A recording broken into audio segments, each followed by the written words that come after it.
Second వరకు కూడా ఇంకా అక్కడ ప్రొటెస్ట్ కంటిన్యూ అవుతూనే ఉంది. అయితే అక్కడ వచ్చిన వలసదారులపైన ట్రంప్ ప్రవర్తిస్తున్న తీరు పైన తీవ్రంగా నిరసన వ్యక్తం చేస్తున్నారు అక్కడ ఉన్న ప్రజలు. అయితే అండ్ ఆల్సో రీసెంట్గా కూడా అక్కడ నేషనల్ గార్డ్స్ రావడం పైన కూడా తీవ్రమైన ఆరోపణలు ఎదుర్కొంటున్నారు డొనాల్డ్ ట్రంప్. ఎప్పుడైతే ట్రంప్ అధ్యక్ష పదవి చేపట్టారో అప్పటి నుంచి అమెరికాలో ఏదో ఒక ప్రదేశంలో కంటిన్యూస్గా ఈ ప్రొటెస్ట్లు అవుతూనే ఉన్నాయి. అండ్ మొన్నటి నుంచి కూడా లాస్ ఏంజల్స్లో పెద్ద ఎత్తున కూడా అక్కడ ప్రొటెస్ట్ జరిగి ఒక రకమైన ఘర్షణ వాతావరణం కూడా అక్కడ ఏర్పడింది. అక్కడ జనాలు రోడ్లపైకి వచ్చి కూడా ఆ కార్స్తో స్టంట్ చేస్తూ వాళ్ళు ట్రంప్కి అగేన్స్ట్గా కూడా కొన్ని స్లోగన్స్ కూడా వాళ్ళు వదిలారు. అండ్ అక్కడికి వెంటనే నేషనల్ గార్డ్స్ రావడంతో కూడా అక్కడ ప్రజెంట్ ట్రంప్ వర్సెస్ అక్కడే ఉన్న లోకల్ గవర్నర్ అన్నట్టుగా కూడా ఇదంతా నడుస్తోంది. సో ప్రజెంట్ అమెరికాలోని లాస్ ఏంజల్స్లో ఈ క్షణం వరకు కూడా ఈ సెకండ్ వరకు కూడా అక్కడ ఇంకా కంటిన్యూస్గా ఈ ప్రొటెస్ట్ జరుగుతూనే ఉంది. ఎవరైతే అక్కడ వలసదారులు ఉన్నారో వాళ్ళపైన ట్రంప్ ప్రవర్తిస్తున్న తీరు పట్ల కూడా అక్కడుండే స్థానికులు కూడా తీవ్ర ఆవేదన వ్యక్తపరుస్తున్నారు. అండ్ ఆల్సో అక్కడ ఒకసారి మనం దృశ్యాలు చూద్దాము. నిన్న జరిగిన లాస్ ఏంజల్స్లో ఏదైతే ఘర్షణ వాతావరణం చోటు చేసుకుందో అక్కడ ఒక ఆస్ట్రేలియన్ రిపోర్టర్ పైన కూడా రబ్బర్ బుల్లెట్లతో కూడా కాల్పులకు దిగారు అమెరికాకి సంబంధించిన నేషనల్ గార్డ్స్. అయితే ఈ నేషనల్ గార్డ్స్ అనే వాళ్ళు ఇతర రాష్ట్రాలకి రావాల్సిన వాళ్ళు కాదు. ఎందుకంటే ప్రతి రాష్ట్రానికి కొంతమంది లోకల్ పోలీసులు ఉంటారు. ఏదైనా లా అండ్ ఆర్డర్కి సంబంధించిన ఇష్యూ ఉంటే అక్కడ ఉండే పోలీసులు చూసుకోవాలి. కానీ అక్కడికి నేషనల్ గార్డ్స్ రావడంతో ట్రంప్ ప్రవర్తిస్తున్న తీరుపై కూడా చాలామంది క్వశ్చన్ చేసినటువంటి పరిస్థితి కనిపిస్తుంది. అయితే అమెరికాలో అగ్రరాజ్యం అమెరికాలో ఇంతవరకు కూడా ఏవైతే ఆగ్రహ జ్వాలలు ఉన్నాయో అవి ఇప్పటి వరకు కూడా చల్లారలేదు. కంప్లీట్గా రణరంగంగా మారింది. ఒకసారి ఆ విజువల్స్ చూద్దాం. ఎవరైతే ఆ నేషనల్ గార్డ్స్ ఉన్నారో వాళ్ళు అక్కడికి వచ్చి అక్కడ ప్రొటెస్ట్ చేస్తున్న వారిపైన ఎలా ప్రవర్తిస్తున్నారో ఒకసారి ఆ విజువల్స్ ఒకసారి చూద్దాం.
రైట్, టీవీ స్క్రీన్ పైన మీరు చూస్తున్నారు.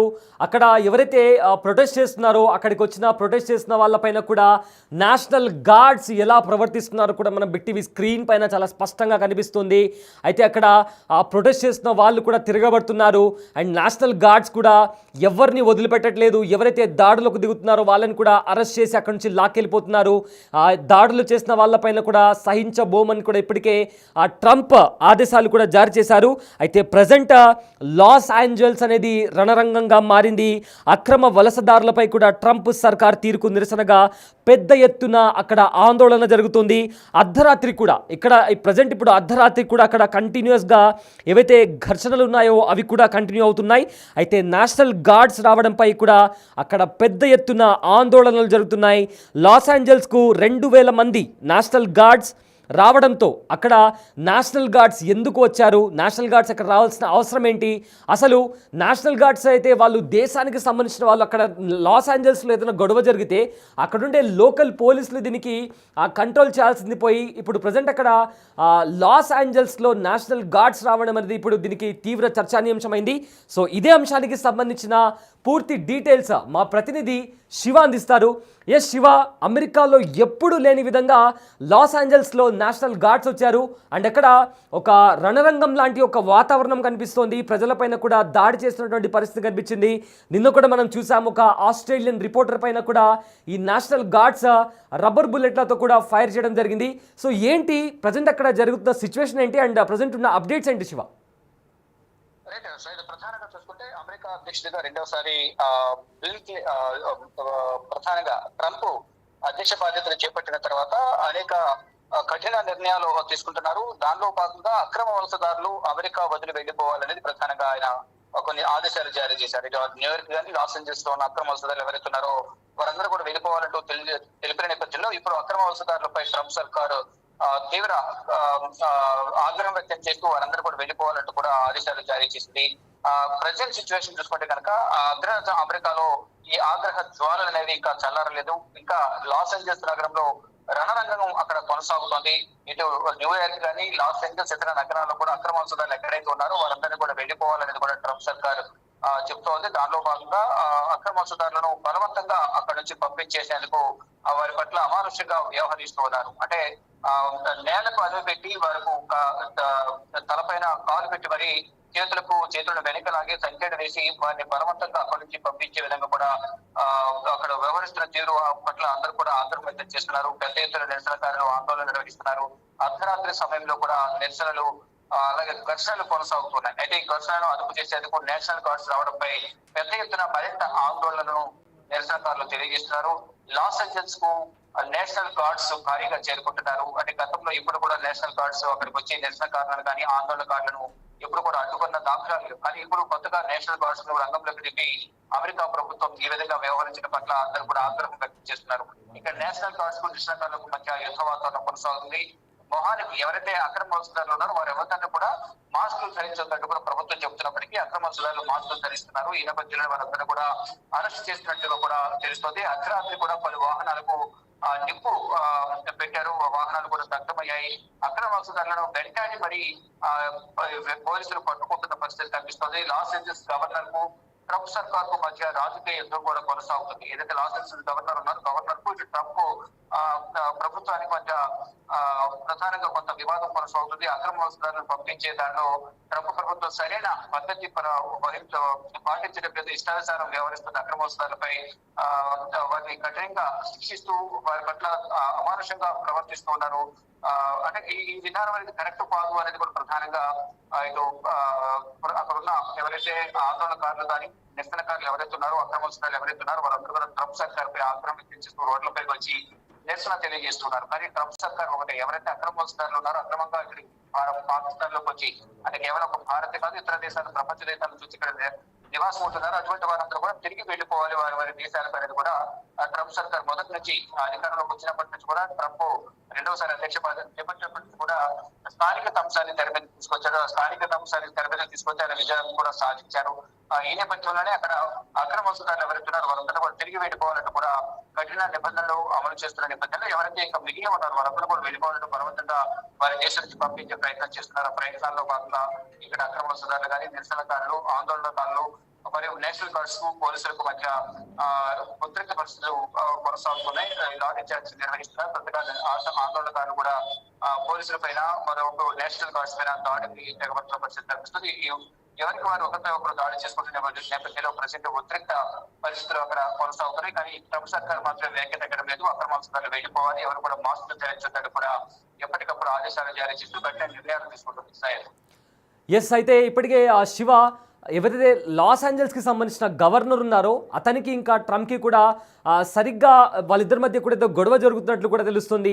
సో ఏంటి ట్రంప్కి అగేన్స్ట్గా అటు ప్రజలే కాదు సొంత పార్టీ వాళ్ళు కూడా అడ్డం తిరుగుతున్నారని తెలుస్తుంది. దీనికి సంబంధించిన అప్డేట్స్ అండి శివ? ప్రధానంగా చూసుకుంటే ట్రంప్ అధికారంలోకి రావడానికి కీలక పాత్ర పోషించింది ఎలన్ మస్క్ అనేది కొంత ప్రచారం జరుగుతుంది. ఇప్పుడు వారిద్దరి మధ్యలో కూడా పచ్చగడ్డ వేస్తే భగమనే పరిస్థితి ప్రెసెంట్ సిచ్యువేషన్ లో ఉంది. అలాగే సొంత పార్టీలను కొంతమంది ఆ ట్రంప్ సర్కార్ వ్యవహరిస్తున్న తీరు పాలనా పద్ధతులను అందరూ కూడా తప్పుపడుతున్నారు. దాంట్లో భాగంగా లాస్ ఏంజల్స్ గవర్నర్ కు ట్రంప్ మధ్య రాజకీయ యుద్ధం కొనసాగుతుంది. అక్కడ ప్రభుత్వం తీసుకుంటున్న నిర్ణయాలు కానీ అక్కడ ప్రభుత్వ ఉద్యోగుల పట్ల ట్రంప్ సర్కార్ వ్యవహరిస్తున్న తీరు కొన్ని కఠిన నిబంధనలు తీసుకొస్తున్నారు. కొంతమంది ఉద్యోగులు ఎవరైతున్నారు ఉద్యోగులకు సంబంధించి కూడా విద్యా శాఖలోను ఇతర శాఖల్లో ట్రంప్ ఉద్యోగాల్లో కోత కూడా విధిస్తున్న పరిస్థితి కనిపిస్తోంది. ఏదైతే డోస్ కు సంబంధించి ఎలన్ మస్క్ ను ప్రధానంగా దానికి ఒక అధ్యక్షుడిగా అంటే దానికి సంబంధించి బాధ్యతను చేపట్టే విధంగా డిపార్ట్మెంట్ ఆఫ్ గవర్నమెంట్ ఎఫిషియన్సీ అనే ఒక డిపార్ట్మెంట్ కు ఎలన్ మస్క్ ను ఇన్ఛార్జ్ గా పెట్టారు. దాని తర్వాత ఇప్పుడు ప్రెసిడెంట్ చూసుకుంటే ఇద్దరి మధ్య కొంత వివాదం కొనసాగుతుంది. అలాగే ఏదైతే ఎలన్ మస్క్ ట్రంప్ గెలవడానికి కీలక పాత్ర పోషించారో అసలు అధికారంలోకి రావడానికి నేనే కారణం అంటూ కూడా ఎలన్ మస్క్ చెప్తూ ఉన్నారు. ఇది వారిద్దరి మధ్య వివాదం కొనసాగుతుంది. దానితో పాటు ఇటు సొంత ప్రభుత్వంలోనే కొంతమంది గవర్నర్ తో పాటు ఇతర అధికారులు కూడా కొంతమంది దానిలో ఉన్న మంత్రులు కొంతమంది కూడా ట్రంప్ విధానాలను పాలన వ్యవహారాలను కూడా అందరూ ఖండిస్తున్నారు. ఏకపక్షంగా వ్యవహరిస్తున్నారు, ఏకపక్షంగా నిర్ణయాలు తీసుకుంటున్నారంటూ కూడా కొంతమంది ట్రంప్ సర్కార్ తీసుకుంటున్న నిర్ణయాలు కానీ ట్రంప్ తీసుకుంటున్న నిర్ణయాల పట్ల అందరూ కూడా ఆగ్రహం వ్యక్తం చేస్తున్నారు. ఇటు ప్రభుత్వంలో ఉన్న మంత్రులతో పాటు అధికారులతో పాటు మరోవైపు ఇటు నిరసనకారులు అక్రమ వలసదారులు ఎవరైతే చెప్తూ ఉన్నారో అక్రమ వలసదారులు కానీ నిరసనకారులు ఆందోళనకారులు వీరందరూ కూడా ట్రంప్ వ్యతిరేకంగా నిరసన తెలియజేస్తున్నారు. అంటే ఇష్టానుసారం ఆయన నిర్ణయాలు తీసుకుంటున్నారు. అధికారంలోకి వచ్చిన తర్వాత అనేక విధాలుగా వీసాల విషయంలోనూ మరోవైపు అక్రమ వలసదారులు ఇక్కడ జాబ్ చేసే విషయంలోనూ మరోవైపు అక్కడ చదువుకుంటూ పార్ట్ టైం జాబ్ చేస్తున్న వారి పట్ల కూడా కఠిన నిర్ణయాలు తీసుకుంటారు. ఈ నిర్ణయాల వల్ల అనేక ఇబ్బందులు ఎదుర్కొంటున్నారు. ట్రంప్ సర్కార్ నిర్ణయాలు అనేవి ఎవరికి రుచించడం లేదనేది కూడా అందరూ భావిస్తున్నారు. దానిలో భాగంగానే ఇక్కడ అక్రమ వలసదారులుగా నిరసనకారులు మరోవైపు ట్రంప్ సర్కార్ లోని కీలక అధికారులు మంత్రులు కూడా ట్రంప్ నిర్ణయాలను వ్యతిరేకిస్తున్న పరిస్థితి ప్రజెంట్ కనిపిస్తా ఉంది. Right, thanks for the update Shiva. అమెరికాలో ఇమిగ్రేషన్ అండ్ కస్టమ్స్ అధికారుల చర్యలకు వ్యతిరేకంగా లాస్ ఏంజల్స్లో మొదలైన ఆందోళన ఏదైతే ఉందో అది మెల్లగా ఇతర ప్రాంతాలకు కూడా వ్యాపిస్తుంది. అయితే San Francisco, New York, Seattle, Dallas, అదేవిధంగా లూయిస్ విల్లే, శాన్ ఆంటోనియో, షికాగో, అదేవిధంగా మరికొన్ని ప్రదేశాల్లో కూడా ఆందోళనలు చోటు చేసుకున్నట్లు కూడా ఇప్పటికే CNN టైమ్స్ మ్యాగజైన్ లాంటివి ఇంటర్నేషనల్ మీడియా సంస్థలు కూడా పేర్కొన్నాయి. ప్రజెంట్ శాన్ ఫ్రాన్సిస్కోలో 150 మందిని కూడా అరెస్ట్ చేయగా న్యూయార్క్లో కూడా పలువురిని అదుపులోకి తీసుకున్నారు పోలీసులు. అయితే శాన్ ఫ్రాన్సిస్కో సివిక్ సెంటర్ దగ్గర సోమవారం రాత్రి వేలాది మంది కూడా అక్కడ చేరుకొని కూడా ప్రొటెస్ట్ చేసినటువంటి పరిస్థితి కనిపించింది. అయితే వాళ్ళు ఇమిగ్రేషన్ అండ్ కస్టమ్స్ ఎన్ఫోర్స్మెంట్ రైట్స్ని కూడా వ్యతిరేకిస్తూ అక్కడ నినాదాలు కూడా చేశారు. అయితే రోజుకు కనీసం 3,000 మంది అక్రమ వలసదారులను అదుపులోకి తీసుకోవాలంటూ కూడా ట్రంప్ కార్యవర్గం ఇటీవల ఆదేశాలు జారీ చేయడంతో ఏవైతే ప్రొటెస్ట్ జరుగుతున్నాయో అవన్నీ కూడా స్టార్ట్ అయ్యాయి. అయితే ఈ క్రమంలో శుక్రవారం లాస్ ఏంజల్స్ నగరంలో లాటిన్ ప్రజలు అత్యధికంగా ఉండే ప్రదేశాల్లో ICE అధికారులు దాడులు మొదలుపెట్టారు. ఇక్కడ దక్షిణ లాస్ ఏంజల్స్లో దాదాపు 82% మంది ఎక్కువగా బయట వాళ్ళే ఎక్కువగా ఉంటారు. అయితే అక్కడ జరిగిన ఒక్క ఆపరేషన్లోనే 44 మంది అక్రమ వలసదారులను కూడా ICE అధికారులు అరెస్ట్ చేశారు. ఇక గ్రేటర్ లాస్ ఏంజల్స్లో జరిగిన కార్యక్రమంలో డజన్ల కొద్దీ అక్రమ వలసదారులను కూడా అదుపులోకి తీసుకున్నట్లు ఇప్పటికే అధికారులు ఎక్స్లో పోస్ట్ చేశారు. అయితే చాలా సంవత్సరాల క్రితం నుంచి లాస్ ఏంజల్స్ అదేవిధంగా పారామౌంట్ లాంటి ప్రాంతాల్లో కూడా యాంటీ ఐస్ ఆందోళనలు మొదలయ్యాయి. అయితే ఏదైతే డిటెన్షన్ సెంటర్ దగ్గర కూడా ఈ ప్రొటెస్టర్స్ ఎవరైతే ఉన్నారో వాళ్ళు కూడా చాలా పెద్ద మొత్తంలో అక్కడ గుమిగూడారు. అదే సమయంలో ట్రంప్ 2,000 మంది నేషనల్ గార్డ్లను కూడా మోహరిస్తారని ప్రకటించడం, దాంతో ఈ సమస్య మరింత తీవ్రతరం ఈ సమస్య ఏదైతే ఉందో ఎక్కువగా హైలైట్ అయింది. సో కాలిఫోర్నియా గవర్నర్ గావిన్ కూడా నేషనల్ గార్డ్స్ అవసరం లేదని కూడా ఆయన తేల్చి చెప్పారు. కానీ ట్రంప్ వినలేదు. దీంతో ఎవరైతే కాలిఫోర్నియా గవర్నర్ అండ్ ఆల్సో ట్రంప్కి వీళ్ళిద్దరి మధ్య కూడా కాస్త ఆర్గ్యుమెంట్ కూడా జరిగినట్టు తెలుస్తుంది. కానీ ట్రంప్ ఏదైతే గవర్నర్ అక్కడ నేషనల్ గార్డ్స్ అవసరం లేదు అని చెప్పడంతో ట్రంప్ గవర్నర్ మాటని కూడా లెక్క చేయలేదు. అయితే తాజాగా 700 మంది మైనర్లు అదనంగా మరో 2,000 మంది నేషనల్ గార్డ్లను కూడా అక్కడ మోహరించాలని కూడా నిర్ణయించారు. వాస్తవానికి అమెరికాలో నేషనల్ గార్డ్ అనేది ఒక హైబ్రిడ్ విభాగం. అయితే ఇది ఫెడరల్ ప్రభుత్వాలతో కలిసి పనిచేస్తుంది. అయితే గవర్నర్ ఆదేశాలతో రాష్ట్రాల్లో నేషనల్ గార్డ్స్ను రంగంలోకి దించుతారు. కానీ ఈసారి అమెరికా అధ్యక్షుడు ట్రంప్ తీసుకున్న అరుదైన అధికారాలను కూడా వినియోగించి వీరిని లాస్ ఏంజల్స్లో మోహరించారు. అయితే 1965 తర్వాత ఇలా జరగడం ఇదే తొలిసారి. సో దీంతో అమెరికా అంతటా కూడా ఎప్పుడెప్పుడు ఏం జరుగుతుందా అనే తీవ్ర ఉత్కంఠ నెలకొంది.